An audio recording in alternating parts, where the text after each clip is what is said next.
What is going on, everybody? I'm really excited about this build, so we're going to jump straight into the build guide for it. I'm going to show you the build classification and then right into the pieces. Let's get to it. This is the Fifth Horseman setup. I hope you guys saw that gameplay. I dropped a full run at Legendary DUA where I put up top damage on top of bringing all that utility with this setup. Difficulty-wise, it is for Legendary specifically. I wouldn't really take this into other modes. It could maybe be a little useful in Countdown or something, but I think a Legendary is really where it shines and where you're going to be feeling the most benefit from it. We're getting into some more support and utility uses, and then of course, like with most of my builds, I've tried to match some damage, so putting in damage as well as providing a lot of utility with the whole decoy Fifth Horseman thing. So the purpose of this setup was to really leverage the whole decoy artificer interaction so that we essentially have an infinite decoy, and then we're using that gear set to make it supercharged in terms of its threat. That way we are able to put in damage while all the NPCs are aggroing the decoy and not us. The playstyle is going to be a lot more tactical. We got that utility support thing going on, so that is our priority in setting that up smartly, and then we are going to be leaning into damage from cover. Farmability for this one is actually pretty easy. This should be really easy to put together. We get most of these pieces from the seasonal track, and we're not doing anything crazy like rolling things off its core. And we have a skill-based gear set, so it's easy to god roll it with one recalibration. Super easy to put together. Let's get into the game. I'll start explaining things in more depth and walking through all of the pieces specifically. Let's do it. Alright, y'all, we're in game now. Let's take a look at this build a little more closely and talk about what's going on. So I'll start with the main interaction here, which is really the decoy and the artificer. Okay, the decoy base, I have it here. I haven't put any of the expertise on it, which I'm about to, but right now it's at 175 base threat. So that's quite a bit of threat, and it will be getting a lot of attention. And this right now is just at tier 5. As we click into it, you'll see that the threat goes even higher at tier 6. Of course, and then at overcharge, we're actually going to be at like 350% threat, which is crazy. And before getting into the overcharge, what's happening is an infinite decoy sort of loop. So the artificer at tier 5, the skill refresh is 13 seconds. It's at tier 4 where it starts switching over to being positive interaction, but tier 5 is safer. Okay, basically every 10 seconds the artificer sends a little drone out to whatever skills are in the area. So if the skill refresh, which is how much time it's extending the duration of the skills, is more than 10 seconds, then it can keep up that skill indefinitely. Well, essentially is as many charges as you have, unless you're keeping it on your back, of course. So at tier 4 starts getting into 11 seconds, which is net positive, but the drone, the little artificer drone going from itself to the hive to the skill actually does take some time. So the 13 seconds here is safer, and you'll keep this up for as long as you have hives. So that's the core that's going on here in terms of the like utility wise, and that's going with the measured assembly with the chest. Okay, measured assembly does 2 essential different things, 3 different things. I'm going to do a whole guide on measured assembly specifically so you can understand how to build it best, because we're leading into specific aspects of it with these creative hybrids. Right, so it does provide a lot of different things, but what we care about is the kind of the extra skill tier, but really the overcharge. Okay, so normally it overcharges for 15 seconds, cooldown 40 seconds. We're running the chest, which is decreasing the overcharge cooldown from 40 to 25 seconds. And then you see here the cooldown is 25. It's 20% faster for each ally agent within the range of your Hive or Smart cover. Now I think that only applies to mortars and enemy skills. So the chest is really what's gonna make it from that short cooldown of 25 seconds when the overcharge itself is lasting 15 seconds. So that's really high uptime on overcharge. And then of course you see I got some other tricks up my sleeve to get even more overcharge. But that's essentially what's going on here. So when we have I'm running at tier 5 because of what I talked about with the interaction of the Artificer. But on top of that, I really want the overcharge. So we're at tier 5 if we just have one ally, because you can't activate Measured Assembly yourself. It has to be a ally on your team that's not you, that has to be within the range of your Hive. So we're going to throw the Artificer Hive down. And then if just one of our teammates is then in that range, we're going to go to tier 6. And then if that same person, it could be the same person, you don't need to have another person to then trigger overcharge. You'll be at tier 6, and then if you stay there, your ally agent stays in there for 4 seconds, then you'll go into overcharge. So it's way more consistent to keep up already running at tier 5 than if we were at like tier 4. Then you need one person in there to bring to tier 5, then another person to bring to tier 6, and then they both need to stay in there. Because if one person leaves, then you'll also lose that tier 6. So it becomes a little more complicated, and we are really leaning into that whole overcharge thing. We're running the chest specifically for it as well. So that is really the core interaction here, is we have an infinite decoy that we're overcharging a lot, and it's getting up to 350+% threat. Okay, so it's sitting there. You got to be smart with how you place it, and it's getting overcharged. It's drawing a lot of aggro for your whole team. It's actually really funny to see the NPCs freak out in the gameplay. They'll like start moving backwards and stuff. It's hilarious. So that is what's going on. That's the core interaction. And then the rest of the build really is trying to fit in a good package for this interaction. Because bringing this to a team alone, I personally don't think that's not good enough. You know, just going and having this whole infinite decoy thing isn't good enough. I wanted to bring either hybridize it or bring some more support, but of course we're burning our 2 skills on this already. So for me, I was like, okay, we have this cool interaction going on. Let's bring some damage. So that damage is coming from all of our minor attributes.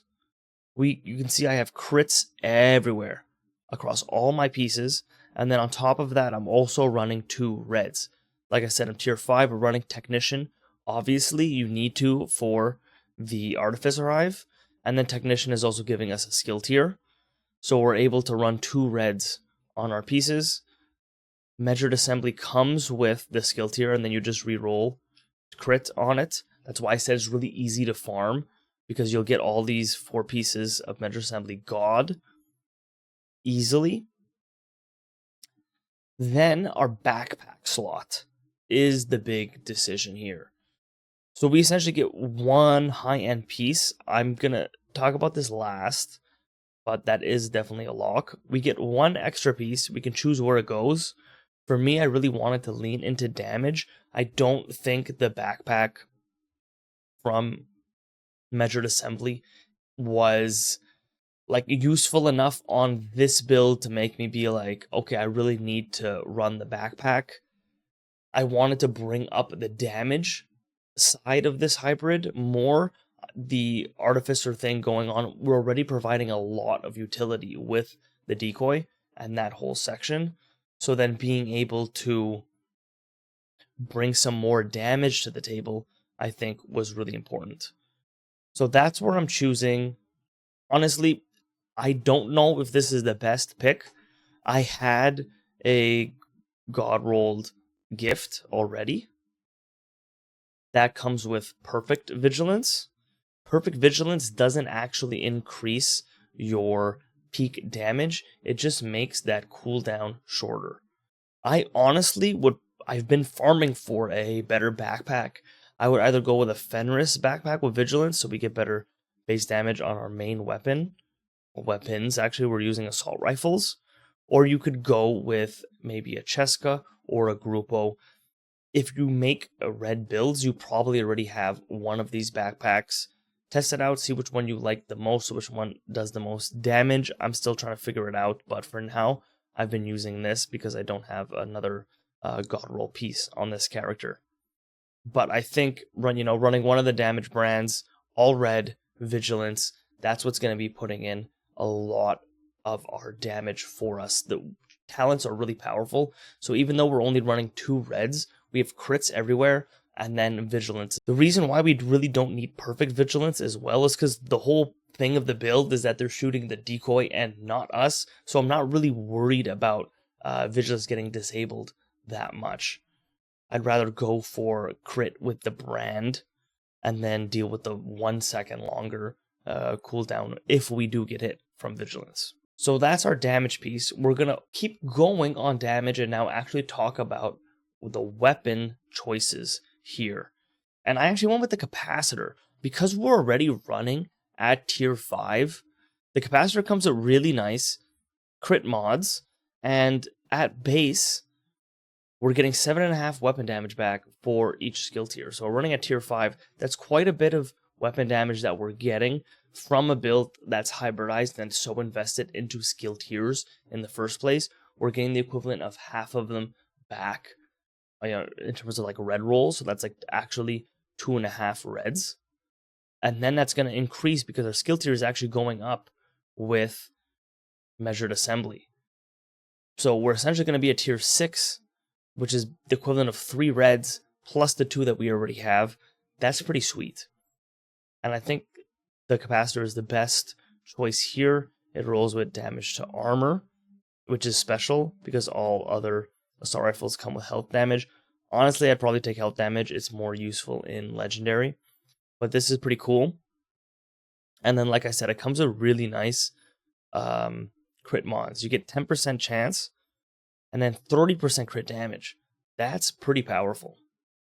When we're so invested into skill tier already, I think it's going to be tough to beat out the capacitor in this type of hybrid scenario.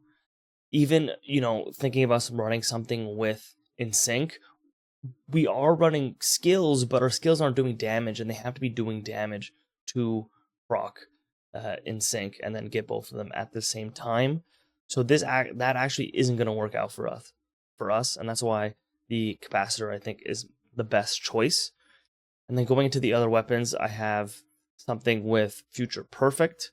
This is the named version of it. I honestly just have this to help get overcharge and skill tiers.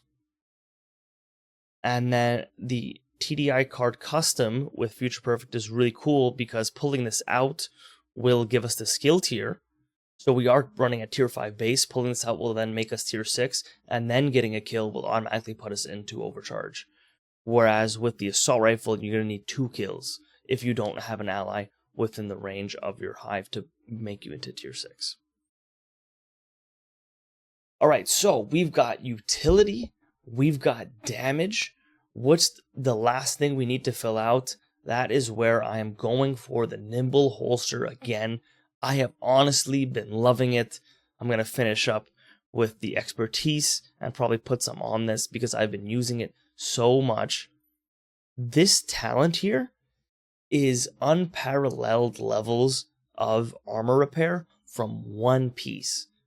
So everything else is a really, really nice package in terms of utility. We're support, we're drawing aggro, we're still dealing damage, but because we're invested in all these different places, we don't have enough room to actually have our own sustainability in terms of armor. And that's where this piece comes in. Without having to sacrifice other skill tiers or one of our skills which we can't trade off, or move our crits into armor regen or something like that, we don't need to worry about that. We can put the rest into damage, and this piece actually comes full red. Weapon damage, crit chance, crit damage, really fits well into this build because that's exactly what we want for this setup. And then this exotic is taking care of all of our survivability right there. If we do get shot, then the whole point of it is that this is a drawing aggro and it's going to make it so we don't get shot. But when we do, we want to be able to get our armor back, and then doing just a couple cover to covers is going to replenish all of our armor very quickly. And this is the most efficient way. This is the high yield piece to slip into our setup to really round out this whole build setup and make it a nice package. All right, y'all. So to summarize what we got going on here, we have the infinite decoy that is getting overcharged to 350% threat for our squad. That's why it's called the Fifth Horseman. We got our 4 agents, and then Dave the decoy is going to be our 5-man for us. On top of that, we are then taking advantage of the fact that they're not aggroing us, and we're putting the rest into damage with vigilance and crits and our capacitor, and then we have the nimble holster in there to regen our armor when we do get shot. With that said, let's move into variations to talk about the other ways I was thinking of building this, and that might be interesting to you if you want to switch it up for your playstyle. So first, let's talk about the skills. These are non-negotiable. If you're not running the decoy and the artificer, this build doesn't work, and it would be a completely different build. So these are anchored, they're locked in. Measured assembly, okay? I think you have to at least run the chest. The whole point of running measured assembly really is for that overcharge of the decoy. So I would double down and run the chest. I don't even know if I would bother running measured assembly if you weren't running the chest on this setup. I might work on another build variation that doesn't use it at all. Because, right, if you're just tier 5, you get the infinite decoy thing going on, right? And I've done that before, actually. I haven't released a build video on it because I wasn't making videos at the time. But the whole infinite decoy is not exactly a new concept, and I've tried making builds around that before. But it definitely didn't feel as powerful as running it with the overcharge and getting to 350% threat. Like, look, right now we're at like 175. This is more than doubling it. That's crazy. That is crazy. So it's not just about the infinite decoy, it's really about the overcharged infinite decoy at 350% threat. And so that's why we need to have measure assembly with the chest. I would not trade that off. Backpack, like I was saying, you could go with something else. I wanted to fill out damage. If you want to do a different type of hybrid, you could do something else. You can maybe get some more utility going if you want to run like the new named Cap'n backpack. If you want to be just going cover to cover and getting armor for your teammates, you could do that and then go blue instead of red cores if you want to do something different.